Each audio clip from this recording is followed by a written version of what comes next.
સુરતના જાણીતા પાટીદાર આગેવાન ક્રાંતિ કેશવ પટેલે પાટીદાર સમાજની વિવિધ સંસ્થાઓ અને આગેવાનોની કાર્યશૈલી સામે સવાલો ઉઠાવી ખળભળાટ મચાવ્યો છે। નામ લીધા વગર પ્રહાર કરતા તેમણે જણાવ્યું કે સમાજમાં માત્ર એક નહીં પરંતુ 51 શક્તિપીઠની જેમ અનેક ખોડલધામ સામાજિક સંકુલો નિર્માણ થવા જોઈએ, જેમાં સ્થાનિક ટ્રસ્ટીઓને પ્રાધાન્ય મળવું જોઈએ। તેમણે આરોપ લગાવ્યો છે કે કેટલાક લોકો દલાલ અને ઘાસી પટેલ બનીને સમાજ સંસ્થાઓમાં દલાલી કરી રહ્યા છે અને ખોટા સમાજને ખોટા રસ્તે દોરી રહ્યા છે। કે પટેલે આકરા શબ્દોમાં કહ્યું કે જો ખરેખર પાટીદાર વંશજ હોય તો સરકાર પાસે શિક્ષણ ફ્રી કરાવવા અને 60 વર્ષથી વધુ ઉંમરના વડીલો માટે મફત આરોગ્યની સુવિધા માટે લડત લડવી જોઈએ।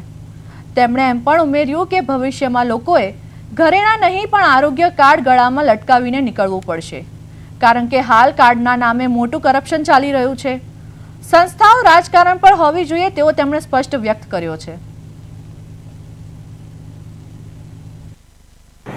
અત્યારે જે ચાલી રહેલી પરિસ્થિતિ સંસ્થાઓની, શિક્ષણની, આરોગ્યની અને રાજકીય અને ધાર્મિક, આ બધાને જોતા એવું લાગ્યું કે આપણે કંઈ કહેવું જોઈએ। હમણાં જ સરદાર ભવન, માનનીય ગઢજીભાઈ અને સમાજના ઘણા નેતાઓ, અભિનેતાઓ, આગેવાનોએ ઘણી બધી ચર્ચાઓ કરી। ખાસ કરીને મુદ્દાની જે ચર્ચા કરવી જોઈએ કે ધાર્મિક વાત હોય તો ખોડલધામમાં એવી ચાલ્યું કે મુકેશભાઈ અમારા સુરતથી એણે કહ્યું કે ભાઈ નવું ખોડલધામ બનવું જોઈએ। હું તો એમ કહું છું બનવું જ જોઈએ, અને અમારા નરેશભાઈએ પણ કીધું છે, ખોડલધામના ચેરમેન। જ્યારે નવદુર્ગાને આપણે પૂજનાર ભારતના માણસો છીએ તો નવદુર્ગા છે, નવખંડ ધરતી છે, નવ નેજા છે, નવ સમુદર છે, નવ ગ્રહ છે,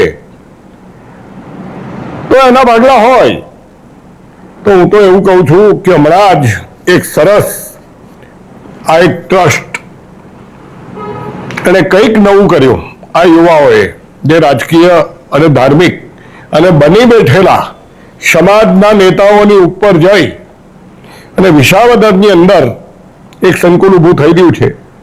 એવા જ સંકુલો આપણે ઊભા કરવાના થાય છે। 51, એક ખોડલધામ નહીં, 51 ખોડલધામ ઊભા થાય। નાની નાની સંસ્થાઓ, લોકલ માણસો એના કારભારી હોય તો એ સંસ્થા આપણને કામ લાગે। આ તો બધું જ એક જણા પાસે હોય તો એ સરદાર ધામના નામે કોઈને બીજા રસ્તે લઈ જાય છે, કોકના ચાપલુસી બની જાય છે, કંઈક ધંધા કરે છે। એટલે આ ન થાય એના માટે 51 શક્તિપીઠ છે તો ગુજરાતની અંદર 51 જગ્યાએ આવી વાડીઓ બને અને એના પ્રમુખો, એના ટ્રસ્ટ અને એના કારભારીઓ તમામ અલગ હોય એવું મારું સ્પષ્ટ કહેવું છે।